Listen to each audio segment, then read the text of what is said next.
So ngayon, papakita ko po sa inyo na ang taxidermy sa tagal ng panahon, pwede itong masira dahil sa kapabayaan o maling pag-aalaga. Katulad na lang ng cracks, pagkupas ng kulay, at peste. Ito ang mga common na issue na pwedeng makasira sa mga taxidermy mounts. So, bibigyan ko kayo ng advice. Para maiwasan ang damage, ilagay ang inyong taxidermy sa cool, dry na lugar, malayo sa direct sunlight at humidity. Ang sunlight pwedeng makadulot ng pagkakupas ng kulay, habang ang moisture pwede namang makaresulta sa amag at pagkasira. Regular cleaning is crucial. Gamitin ang soft brush or feather duster para linisin ang alikabok.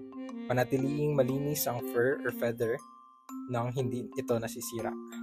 Para sa long-term preservation, consider using a sealed display case para protektahan laban sa alikabok, pest at environmental changes.